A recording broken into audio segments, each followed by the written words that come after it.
Hey there, Cheesemeisters, and welcome back to the Peach Pod After Dark. I am Jeff, and I hope that someday you'll know the indescribable joy of having children and paying someone else to raise them. And joining me on the other end of the internet, my cuz-host. I'm Leslie, and I'm just like any modern woman, trying to have it all. Loving husband, a family. It's just, I wish I had more time to seek out the dark forces and join their hellish crusade. This movie's great. It is. This week, Cheesemeisters, we are talking about Addams Family Values, the 1993 Christina Ricci as a national treasure masterpiece.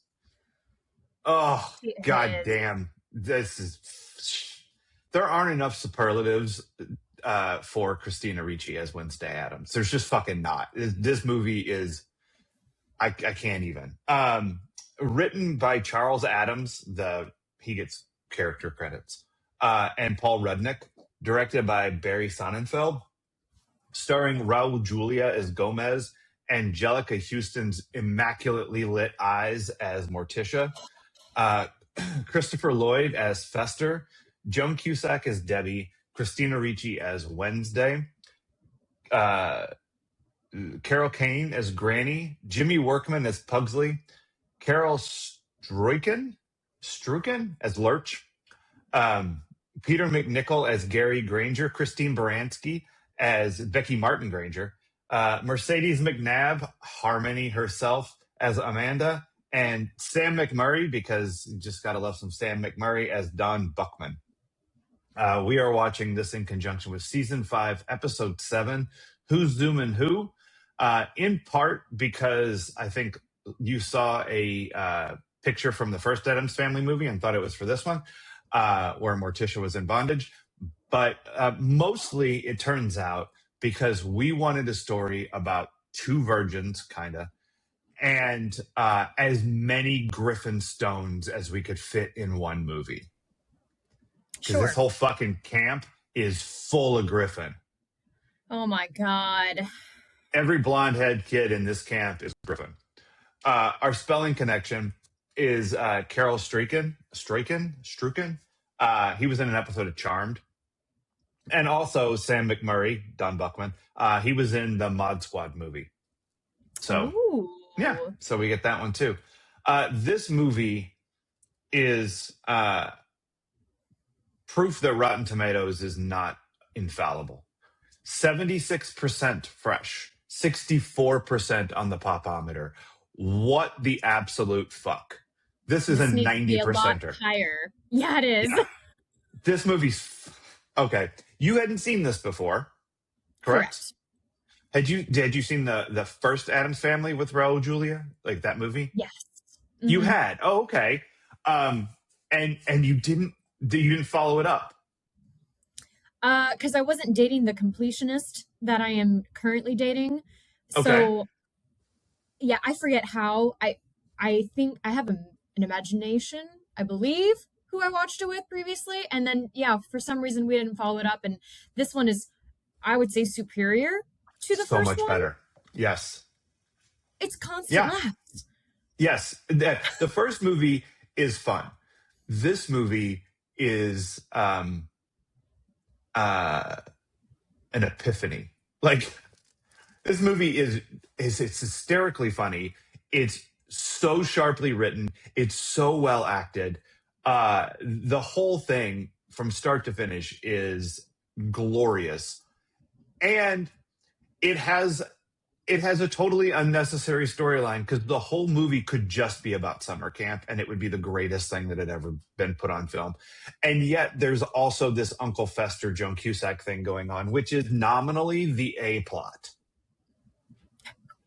Wild. Yeah. Yeah. Like this is a Christopher Lloyd vehicle stolen by Christina Ricci.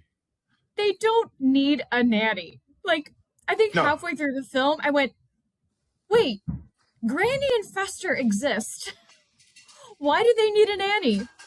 No, but this movie felt like when an actor wins their first Oscar, they're all like, oh yeah, thank you to everyone. And then the second time they're like, okay, now I have things to say. Right. And this movie was that.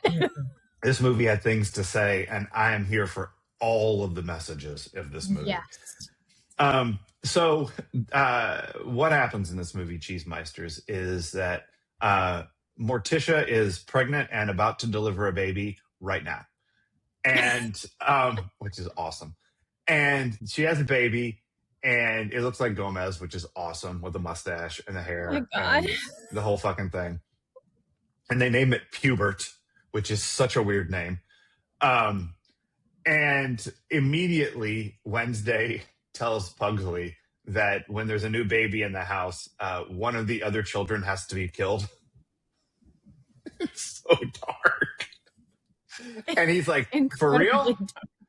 And then they spend the next 15 minutes trying to murder the baby. Um, and because of course they do, because like, Gomez and Fester tried to kill each other like multiple times growing up. Like it's just the natural order of things. They drop the baby off the top of the house. They try to chop its head off with a guillotine. All sorts of stuff. You can't kill Pubert. And somehow it's able to be funny. You're just focused on how cute the baby is the whole time, and you know it's going to be okay. Yeah. Yeah, because and that they're all like totally fine with it. They're like, "Oh yeah, we're supposed to kill the baby. I mean, we're not going to let you, but you're supposed to try." Just when he catches it, and she's just, "Oh dear." Yeah, they're actually trying. Shit. Not even shit. It doesn't even raise the level of shit. It's just like, oh dear. Okay, something to deal with. So we have to hire Joan Cusack's boobs, and wearing a white dress, and turns out she's not a good nanny. She's basically like the honeymoon murderer from So American Axe Murderer. I had the same thought. Yeah, and the same year these movies both come out in like '93. Mm-hmm. Continuing the trend of all women are murderers in the 90s. Yeah, I tell you, it's something going on in 1993 where we're like, guess who's trying to kill everybody? Women. Still trying, failing. It's the only way we're going to be equal. Equal in murder. We're going to be equal by killing half of you. It's Thanos. That's all it is. Yeah. 2 snaps. And so when she comes in and puts her sights on Fester, she's like, I got to get rid of these kids. So she sends Wednesday and Pugsley to a summer camp filled with white, blonde, privileged children and Bernard from the Santa Claus, David Krumholtz, who I didn't list in this movie. But yeah, that is who my mom knows him as, because she's watched like Santa Claus, about a bajillion times. And we were watching Addams Family Values, and she was like, "Is that Bernard?" And I'm like, "Yes, it is." It's Bernard. Or Bernard. I say it my way. Bernard. It's the same. It's just it's dialect. No. Yes, it is. Totally. Yeah. It's like Leslie or Leslie. Same thing. Or Liesl. People. Yeah, see, same thing. People walk around going Leslie all the time. Do they? I'm surprised you haven't heard it. That's weird. That's because you walk around with headphones in. Antisocial. It's fine. Yeah. And Wednesday proceeds to burn down the summer camp, both metaphorically and literally. And it's the greatest thing that anyone's ever done in any movie ever. It's so fucking funny. So we're agreed. This is better than the original. It's one of the few great comedy sequels. Yeah. And it's one that I forget. Yeah. Like, it's so dark and so pointed. Like, every joke is like a dagger to your face. Like, they're all so sharp and pointed and angry and wonderful. So I don't know. Tell me how much you love this shit. I mean, I think I I laughed out loud so much, and I hate that that's noteworthy, but I think we've discussed on here. There's a lot of things that are just like, sit and smile funny or like laugh to yourself. But no, I was jovial. From the minute they showed that baby's face with a mustache, I was in. I was so in. I mean, yeah, we were both laughing a lot. And just, again, as I'm watching it, I'm like, this movie is ahead of its time. Like, Uh-huh. I I don't want to sell it as like it wasn't appreciated then, because it was. I think it has become a lot more appreciated, because I swear every Thanksgiving now I see that bit with Wednesday Addams, Yeah, you yeah. know, telling off Sarah Miller and the rest of the pilgrims. Uh-huh. And that's so like I've known for a while, oh, I need to see this movie because Yeah. they're throwing down bars. And Yeah. and I mean, we went to visit, when we were in town for Thanksgiving, we went over to a friend's, I think, the next day, and they had on Addams Family Values. And so we only watched a snippet of it because it was on TV and they were, scanning. But I was like, oh, this is on for Thanksgiving. So it's agreed. This is a Thanksgiving film. Yeah, even though it's summer camp, it's a Thanksgiving movie because of one wonderful scene. Because of one wonderful scene. So yeah, I loved it. I think this movie is important. I think this should be shown in schools. It's funny, it's biting, it's Mm-hmm. informative. Mm-hmm. Um yeah, I mean, if you're going to censor books, then fine, I'm putting this movie out there for all your kids to watch. Yeah. Yeah. Like it is um the funny of this, like the number of times I barked out loud at a one-liner, they're Yeah. just like, and the one-liners are so dark. Like the like when they're standing on when they're getting ready to do the the life-saving thing at camp, and they're like, one of you has to be the saver and one of you has to be the victim, and Amanda is like, I'll be the victim, and she goes, all your life. And it's so dark. Oh my god. And it's So so fucking dark. funny. And then when she's like, you're dressed for a funeral, nobody's died, and she says, wait. Like, Wait. just wait. And then this was one of the ones I think I might have missed it while watching it, but I was reading the quotes for the just looking at the quotes. It helps me like get my brain around what's going on in the movie sometimes. Um, but the scene where Gomez is berating the desk sergeant, trying to get them to go save Fester from the sex demon that has enslaved him. Um, and he's like, Oh, and Gomez is like, has the planet gone mad? My brother's hostage. I seek justice. Denied. I shall not submit. I shall conquer. I shall rise. My name is Gomez Addams, and I have seen evil. I have seen horror. I have seen the unholy maggots which feast in the dark recesses of the human soul. And Morticia says, there it can. And it is awesome. It is so funny. It's like, what the fuck? Come on. And when she's reading Cat in the Hat and flips to the last page and it goes, oh no, he lives. oh no, he lives. It's just like This family is goals in every possible way, in relationship and how they communicate with each other, in just the beautiful lesson they are sharing with their kids of just being their eccentric selves. Yes. Yes. This It's movie, incredible. it's it is so much about the dangers of conformity. Like at first I wrote like the value of nonconformity, but it's not even that that there's value in being who you are. It is there is danger in being like everybody else. And the more we are all the same, the scarier this world is. And the message is clear, and it is delivered hilariously, and it is, I mean, it's not subtle. Like when they're introduced at the camp, and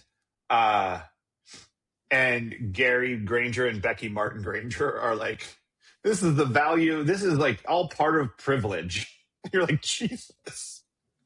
And then they show the crowd.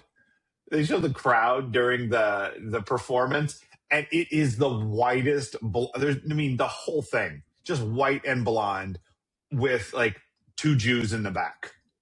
Bernard's parents are up there. And that's it. And of course he ends up, and that's the other thing is, they're ostracized for their weirdness at camp, which is great because they don't want to do that other shit anyway. And they're super happy about it. And then Bernard is like also shown into the room because he didn't want to do the things that they were doing. And like, oh, great. The weirdos come together. Like, this is what you want. Like, God bless the weirdos. Yep. And then, of course, he gets put in her part of the play, because they get to be the weirdos. They're the Indians. They're the others. They're not the us, Nope. And they're not civilized. They haven't been privileged and had schools and libraries and shampoo. And last names and shoes. Like, the things she points out as signs of civilized. Yeah, and then Wednesday burns the whole fucking place down, which is great. No notes. Continue. No. Yeah. But it's not just that storyline that is like, look how dangerous it is to try to be like everybody else. Because Joan Cusack, Debbie, her origin story is that her parents didn't get her what she wanted when she was 10. They got her the wrong Barbie. And she like fucking lost her mind. Because she was like, that's not who I am. I'm a dancer. I'm not Malibu Barbie. Don't try to make me into that. And because they tried to make her who they wanted her to be, she turned into a homicidal maniac. Which, in theory, Morticia has no problem with. No. But that's the other thing I think is so funny, is like every time Morticia is like, wants to yell at Debbie because she's trying to kill Fester, like, she's just like, you are using sex to enslave this man. And she's like, which is fine. Like, I don't have a problem with that. Like, she wants her to stop killing Fester, but she also doesn't have a problem with that behavior or the reasons for it. She's like, no, that makes perfect sense to me. Where she draws the line is pastels. Yep. Pastels, a blonde child who wants to be read, Dr. Seuss. The blonde hair on that baby made me laugh so hard. I'd forgotten about it. And I was like, Jesus Christ, that Art Garfunkel haircut that baby has all of a sudden is amazing. Fucking delightful. Kind of looked like the Little Prince, because his hair's a little out there. I don't know the Little Prince. Is that I think I've heard it, but I don't think I've seen it. Oh, okay. So we naturally read it in French class because it's Le Petit Prince. Oh, Le Petit Prince. And then we watched the movie, which, not for nothing, has Bob Fosse. Oh, so there go you watch that. But anyway, the child in it, who is always immaculately dressed, has this wildly blonde and curly hair. Like, it's kind of, at least I remember it being curly and stuck out. And it reminded me of this baby. Naturally curly hair. Do you think that me saying Le Petit Prince will get me credit on Duolingo today for doing my French exercise? No, because you're saying it wrong. It's Le Petit Prince. Le Petit Prince. Wow. Yeah, I've said it so many times. I really should get like a little owl chirping at me happily. Are we both studying French? I forgot. I'm studying French. I am too. Yep, I got a 100-day streak. What's up, Duo? Whoa. That dedicated. angry looking owl is working. Yep. I think I'm like 107 days actually. I did it already this morning. I'm only at 24. I need to do that later. I'm the best. I'm terrible at French. But that's okay. Le petit prince. Wow. I know, right? Um, I do. I also think like it's interesting this movie because again, in my memory, and really all that fucking matters is Wednesday at camp, right? Yeah. Like that's what makes this movie sing is her performance and that struggle and the climax of that story. Um, the Fester and Debbie stuff, I don't care. I just don't. Um, but they do like they give all of the characters enough things to do that you're like, okay, this is about the whole family. Like Morticia Gomez has sort of very little to do in this movie, but Angelica Houston as Morticia is like she has this whole internal struggle that is playing out in her eyes, like the whole movie, and like because I talked about it a second ago, but like this desire to condemn Debbie for the things she's doing while like really knowing that she fully supports all of this stuff. Yeah. And this struggle she has about raising this baby and like realizing that it might be blonde and it might like the Cat in the Hat and still like having to like when you're even when your kids aren't who you want them to be, like What a that's queer. the struggle that she is having in this. I mean, it is fascinating, like because it's all about like not only how dangerous conformity is, but accepting nonconformity when you are a nonconformist yourself, because you want your kids to be weird like you. Yeah. You know, not weird in a different way. A different way weird is scary. My weird, I understand. You know, Yes. and so like they get Wednesday and Pugsley, but Pubert with blonde hair and the Cat in the Hat is weird in a way that I don't know what to do with. You know, Gonna have to parent differently now. yeah, well, you have to pay someone to do it, which they do wonderfully. Um, all right, I don't know if you have planned to talk about this, but I feel like you might want to deep in your heart. Um, and maybe this is just Adventures in Intimacy. I'm not sure, but this movie is kink from start to finish. You know, I mean, yeah, when he's running alongside her on the gurney, like, is it horrible? Is the pain just inhumane? Yes. Yeah, there. Just beautiful. The so had you planned to talk about the kink of their relationship because it is so forefront. You know, at first I thought I would, and then crazily enough, there ended up being so many other things to talk about in this. But I Mm-hmm. will say, I think Morticia and Gomez are palatable kink for people. Sure. Yeah. Like they're very kinky, but in a way that doesn't feel, I guess, abrasive to people who Mm-hmm. maybe aren't or look at kink as something scary and something only like broken people get into. And, you know, full disclosure, when I was looking up movies about bondage and everything to watch for this episode, they kind of all had the same theme. And everyone on Reddit was kind of saying the same thing. And not to go by Reddit, but again, it's helpful. Like, there just weren't great representations of it out there, or everyone had a problem with something. And I thought, you know what, no one has a problem with? The Addams family. And they're very kinky.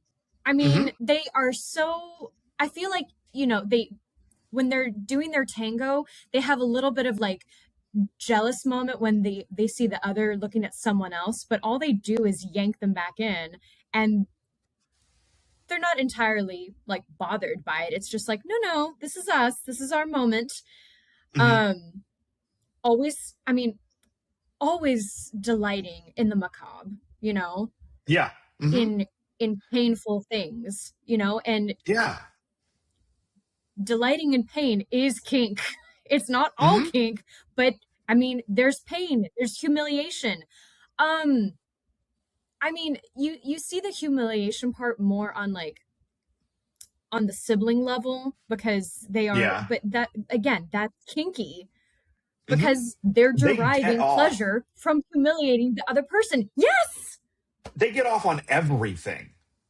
Like, that's what's so Yeah. crazy about like their relationship is literally anything could turn them on. It doesn't fucking Yeah. matter. Like the darkest shit, like the weirdest things, and they're totally open and accepting of. I mean, their cousin is a giant walking pile of dog hair, you know, who has a baby that is a tiny little pile of dog hair. Um, like, and that's what I think. Here's what's awesome about the Addams family. Not just the movie, but like the whole concept. Have you ever seen the old show? I'm pretty sure on some vacation we were watching it briefly, Mm-hmm. but it would have been when I was a child, so I don't have Yeah, strong recollections of it. gotcha. It is like the whole thing is this family is a bunch of fucking weirdos, but they love each other. They are a solid family, and they're all good people. They're just real fucking weird. Like, and it's and most of the comedy of the show, as I remember it, is when squares end up in their orbit, and the weird Yeah. the squares coming in and being totally freaked out by the Addams family, and Gomez just being like, "Here's a hug." Like he just loves people. You know, he's just being nice Yeah. in his weird ass way. Um, and this is like 30 years later, you know, because that movie's like that TV show's in the early 60s, mid 60s. And this is like early 90s. The first one I think was maybe 90, 91, and this one's 93. And I think you're right. It makes the kink acceptable because we know that these characters are weird. Like we know they're weird. It's in the fucking theme song, right? And we know they love each other. They're dark.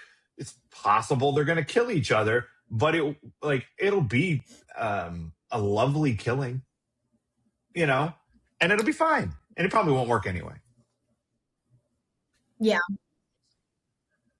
You know what I realized too? It's because it's crazy that palatable first came to me, but now as I'm thinking more through it, it's because it's all consensual kink. They're not Yeah. forcing their ways on each other or anyone else. And I'm like, but again, thinking about all the other research of, and granted, I couldn't look at every single kink movie out there. There would be too many.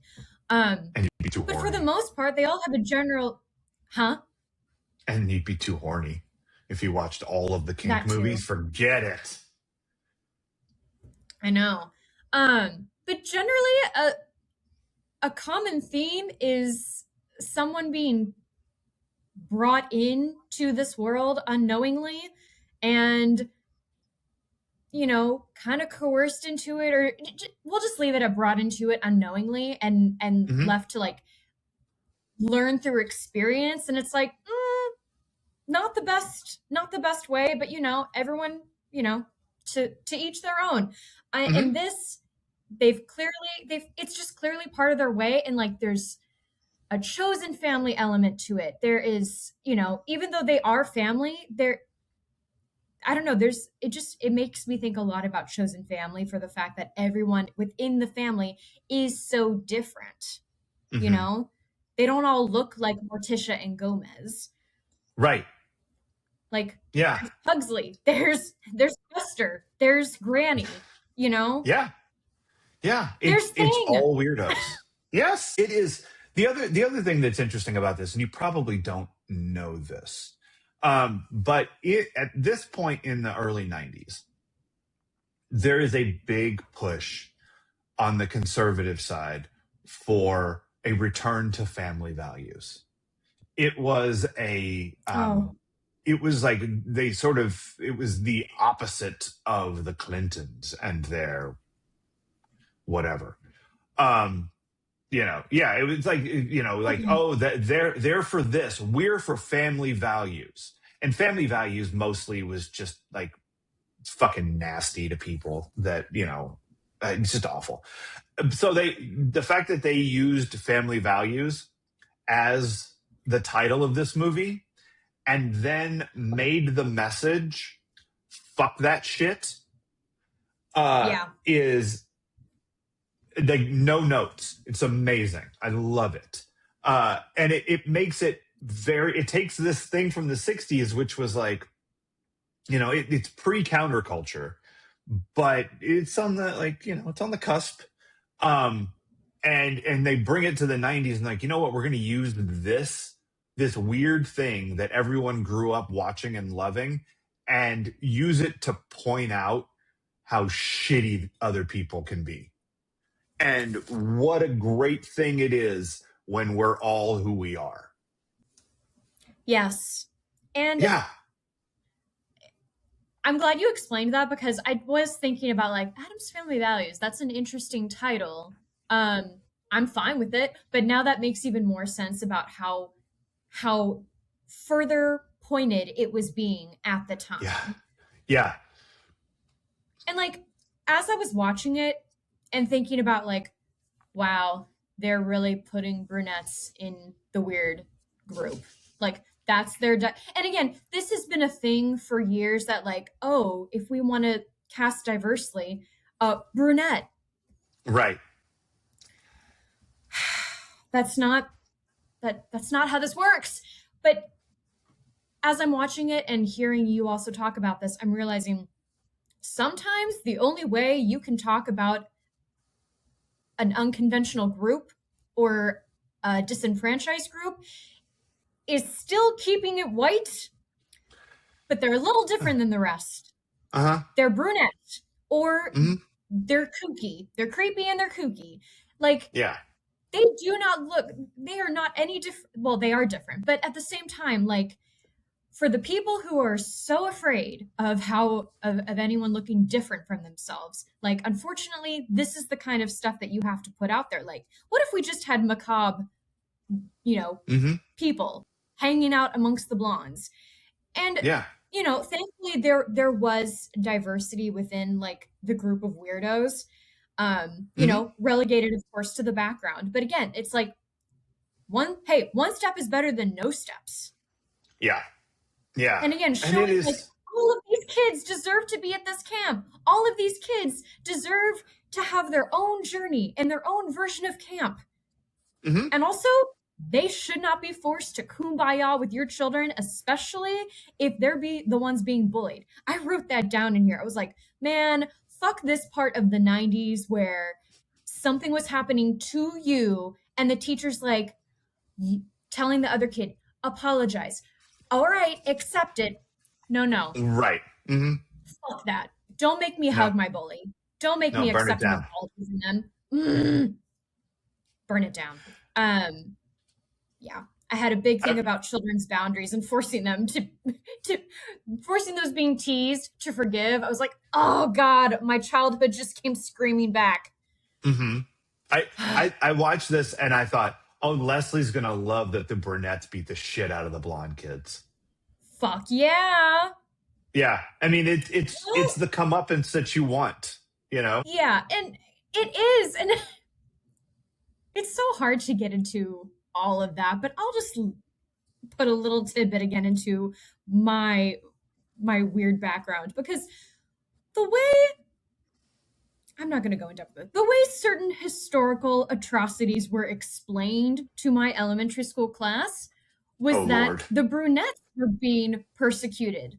Was that if you were not blonde and blue-eyed, you were persecuted. And my perfect little Aryan best friend at the time looked at me and said something like, ha ha. Right. Yep. And I'm like, are you fucking kidding me? Yeah. And as an adult, once again, I'm like, are you fucking kidding me? Teaching children, like, well, if you don't look this way, this is why. And granted, yes, but also, it's deeper than that. Maybe teach things properly. But, you know, maybe. I can't say anything. I'm not a teacher. Well, we're all teachers. Just know a thing. People are learning now. Are they? Sure, because we're talking and they're listening. I think that, like, I think it's hard to overstate how important this movie was to weird Gen X kids. Oh, like, I believe it. This movie, like, I was like, all like this when this movie came out, it was like, I don't remember if it came out in the summer or whenever, but it was like either my junior or senior year of high school. So, you know, like, at that point, I already knew who I was, you know, and I knew, like, who my people were, generally speaking. You know, my people were the theater kids. Like, I played sports, but, like, I didn't hang out with the people on the soccer team or the people on the basketball team. I hung out with the weird theater kids. I was a reader. We have watched a lot of the comedies that I liked at that age. Like, I liked the weird shit. I liked The Jerk. I liked Monty Python. I liked the deep fucking weirdness that was The Great Muppet Caper. Like, I liked the weird stuff. And when this movie comes out, me and I texted my friend Andy from high school. I was like, check me on this, because my memory is that you love this movie. And he was like, this movie is perfect. Like, this movie, I can't remember exactly, but he was like, writing, directing, casting, this is one of the few movies that gets everything right. Yes. And I'm like, yeah. And, you know, and it's because he's a weirdo. He's a theater kid. You know, he's gay. He's on the outside of our little Southern Indiana, you know, whatever, ecosystem. And, like, this movie spoke to him and to me and to every person who thought, well, I don't fit in with that other crowd. Yeah. You know? And not because the other crowd is, like, mean to me, although sometimes some people are, because kids can be fucking assholes sometimes. Mostly everybody was fine with me, but I couldn't be me, because me is inherently weird. Like, the shit that we've discussed this, I'm not in charge up here. The things I think that are funny and the connections my brain makes mid-sentence to other shit, it's not the way most people think, I don't think. Now, maybe everybody's as weird as I am, just in their own ways. But I always felt like this is triggering in ways that other people's don't trigger. And I can't just say that stuff out loud, because everyone's like, what are you? God, you're weird. And, like, I don't know if I told you this or not, but at some point, a couple years ago, I found, like, I went looking at my high school yearbooks. I didn't find them. I knew where they were. They're in my mom's basement. Yeah. And it wasn't like a search or something. I'm not Nick Cage with the Declaration of Independence. I just went downstairs. But I opened it up and I'm reading my freshman year. And, you know, you get people to sign your yearbook, have a great summer and whatever, stay cool or whatever the fuck.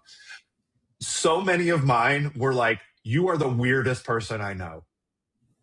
See, and I'm like, I was like, they fucking get, like, I was being me the whole time. And I was so happy with that. This is one of many reasons why I envy you, because I was very much torn between two worlds. I hate to admit this, but the person I relate most to in upbringing alone is Debbie. Sure. I Because you was got the wrong very much, Barbie that one time. I mean, sure. Just sure, just being brought up in a way that they find palatable, and I'm like, but I want to be Morticia. And being told to fear things that are weird because they're so afraid of what's Right. weird. And so I'm quite delayed. I think one, I don't think I give myself enough credit on this because I think there were moments and times with certain people that I felt like I could truly be myself. Mm. But unfortunately, too, I was very much between two groups. I hung out with the theater kids, and then I Hmm. also hung out with the the academics, Uh-huh. even though they were on like a way harder uh educational route than I was. I still wanted to be around them because I desperately wanted to be smart, and I also wanted to Hmm. be around people who loved school because I loved school. I've mentioned enough here about like theater people are great. They're also the theater group that I hung out with was also not great in other ways. But, Mm. you know, that's why I had my two groups. So like, oh, that Right. one's not Yeah. doing it for me today. I'm going to go with these people Hmm. who accept this part about me. Oh, this group doesn't accept this thing about me. I'm going to go back to the theater kids. Yeah. So, And I'm the same way. Like uh, most of my friends from high school couldn't give a shit about sports, mhm. and I care deeply about Indiana basketball and Indiana football. Love that stuff. It's so ingrained in who I am. I love it. I love it. I love it. We don't share that, and that's fine. Like, but I have other friends who are sports fans, and I can talk about that stuff with them. It's one of the things I've told Liam all along. I'm like, look, like one person doesn't have to be everything, and you don't have to have everything in common with everyone. You could just be like, me and you, we like this. So this is what our jam is, and we're going to be the people who talk about this thing. You don't like this other thing, so I'm going to talk about this with this person.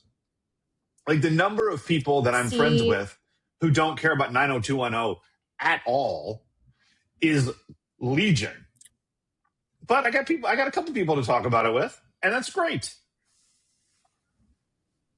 this is why you would probably like High School Musical because it's all Mm. about how, hey, you might be in this one group, but guess what? You have interests elsewhere. So Uh-huh. break the mold, go against the status quo, and be true to yourself. Uh-huh. And it's why Randall Pink Floyd is the main character of that movie. Because he is Yeah. friends with everybody. He's in all of the groups. Even the fucking weird stoners. Like he's in with all of them. And it's like not to get into spoilers for a show we haven't started watching yet, but it's why in the pilot of Buffy, like you go, oh, Buffy's one of the good ones because she Ooh. meets the outcast and the outcast becomes her friend. She doesn't shun Aww. her. Like she and Willow become best friends because Willow is quiet and weird and on the outside, and Xander is loud and weird and on the outside. And Cordelia hates them both because she's a popular cheerleader and they're losers. You know, it also turns out that Cordelia is so nasty and mean that you just kind of love hanging out with her in a wonderful way. But like when Buffy like embraces Willow, you're like, yes, this main character is with the weirdos, and that's me. So Oh, it, this movie is like it should be shown to every little kid because it's like, yes. yeah, be you. Like be the weird little freak that you are because it's great. Eat it. Fuck yeah. We started to talk about intimacy. Yes, we did. Sorry. So let's have some more adventures. No, I love the rant we went on. It was necessary, and I feel cleansed. Yay, end of 2025. So intimacy in this, it is very much macabre intimacy. Again, leaning into the kink. Like, well, we have so many weird idiosyncratic things that you wouldn't customarily deal with in intimacy. Like, we have the thing flirting with Debbie, and it's like, how do you have just a hand flirt with someone without being gross? Right. And I love, he's like, takes a finger and is, well, hold on, I'll get there. The thing doesn't go there. Debbie goes there. Yes, she does. Yeah. Thing is just like lightly squeezing her shoulder, kind of brushing her lapel, like, hey, I'm interested. And then she's like, she takes it a step further and sucks on one of the fingers. And then he falls off. I love that. There's so much. Also, I'm assuming Thing is a boy. I have no idea. It's a hand. It's genderless. It's a hand. We don't know. Anyway, there's so much great intimacy in this. We have a lot of character-specific intimacy in this, since it's based off of, wasn't it a comic strip and then a TV show? Might have been. I think that's right. Okay. So we all know the typical Gomez is kissing up Morticia's arm. So like, gotta have that because everyone knows it. Obviously, we already talked about they're kinky. Everything and how they speak and relate to each other is doused with intimacy, with kink, with like yearning, everything. So like, you got to be into that, or you not even into it. You just need to be okay with it. Yeah.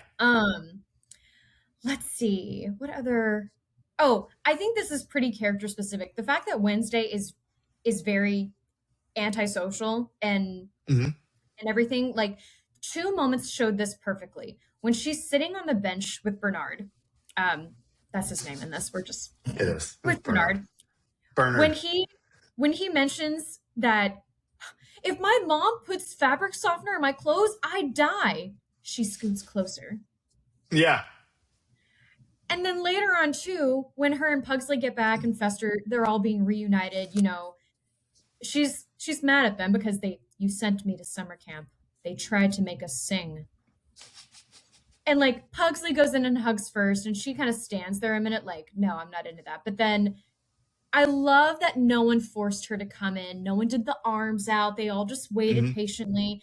And she came in on her own terms and hugged. And I'm like, wow, what an amazing first example of letting a kid decide for themselves if they want to hug you. Right. I'll leave it at that.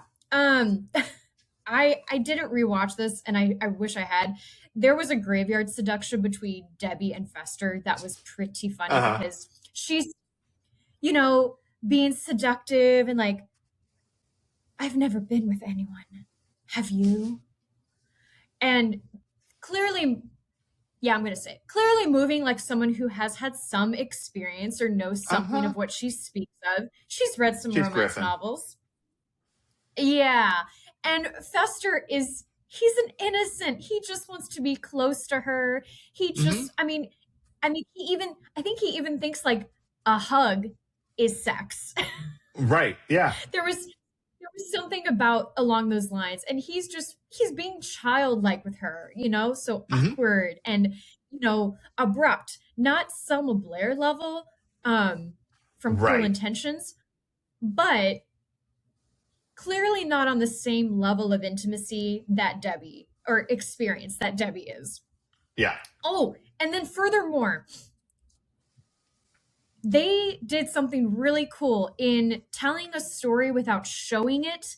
She's clearly giving him a hand job on their honeymoon night, but we think we maybe see a little bit of her, like the side of her head, but the focus is Fester and his reaction. Like, you don't even see like her shoulder, nothing, no implication. It's all just watching him, and it's like, well, she's doing something to excite him. Yep. And it's Yeah. awesome. I love it. Let me just make sure before I'll share my favorite thing and then be done. Oh my god. I I loved so much Wednesday and Bernard's kiss through the fence and then Yeah. immediately wiping it away. Yes. Yep. Like that might be the best that might be the best child intimacy I've ever seen, which Okay. I'll come up with another phrase at another point. But again, relationships amongst children are being told on film all the time. Hmm. And they're going to continue to be told because guess what? People of all ages fall in love and have experiences. And I love how chaste this one was. Just in like, there's a fence between them. And it's just so cute. And again, but they're still kids and they show that by like gross. Hmm. But again, You know what? not even making it look like they're grossed out. They're just kids. Like we did the Yeah. thing and yeah, I'm still okay. Hmm. This is You what know, I do. I wipe off jokes. it reminded me of when Miss Piggy was in the big house and Rosenthal, her lawyer, came to visit her, and he had his mustache on, and they kissed through the grate, and his mustache ended up on her. That would have been fun, but you can't do the same gag in every fence mesh kissing scene. But Yes. this is a good one too. Yeah. I just liked it because it seemed really respectful to the fact that they are kids. I think that's all I have for Adventures in Intimacy. All right. Um, well, let's go to summer camp where Needle Drop Forest is. Uh, Look, the only thing I want to talk about is the song over the closing credits, which is tag team doing their version of Whoomp There It Is, but Addams Family Whoomp There It Is.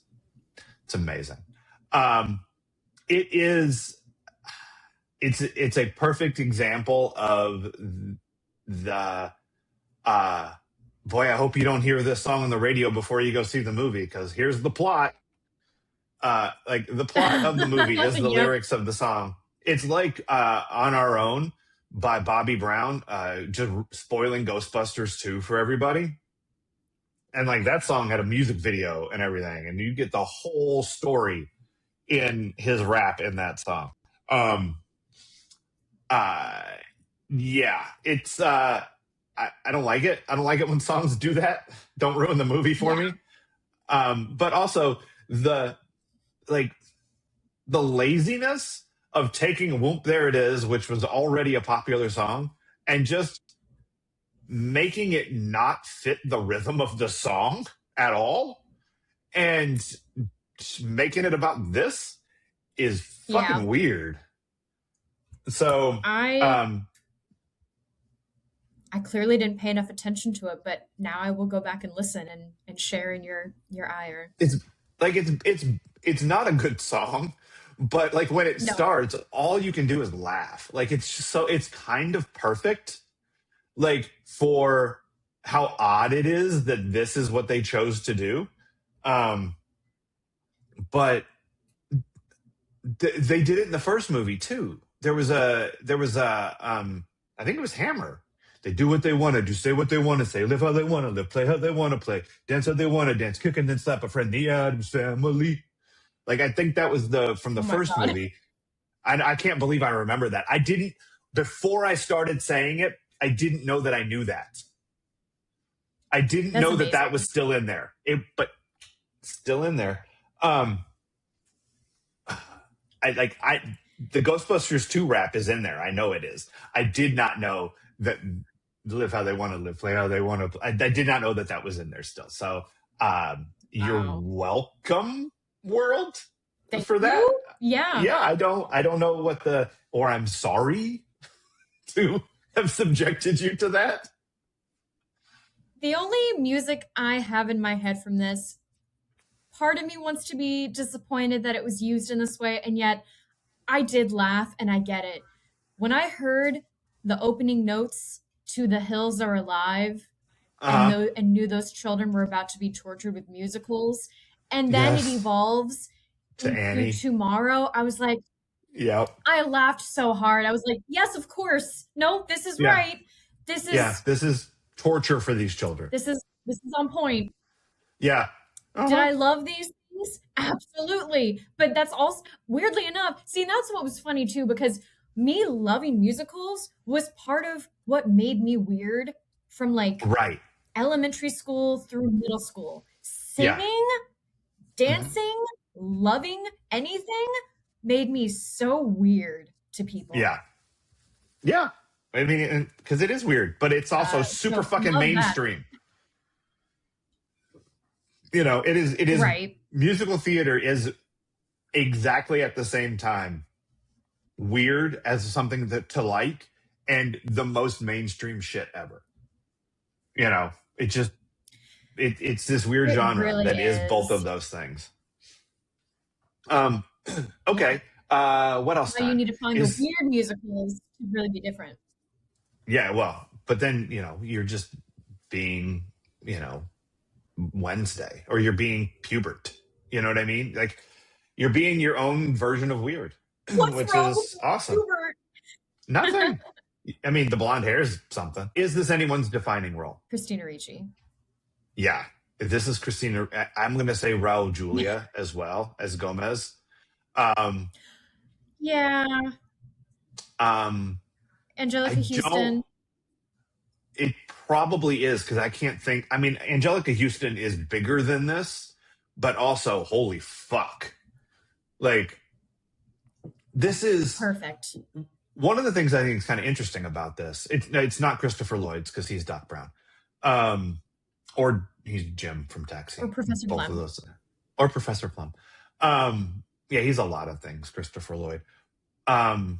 But what's interesting about this is that it's a remake of a pre-existing property, right? And I think that the second people to play these roles are more iconic than the first people to play them, except for Gomez. As great as Raul Julia is in this is still John Astin. I think he is the image of Gomez in my head. But Angelica Houston is Morticia, and the light on her eyes in every shot is so amazing. I know. I was like, did they do that on? I was so confused. I went, is that her makeup doing that? Or no, it's the light. It's the light. Every single scene is just... She's just lit that way. It's just great. Yeah, it's so great. And Christina Ricci, you should. You should set your lighting up like for the podcast with that. I thought about it today, and I was like, I will be blinded. That's probably true.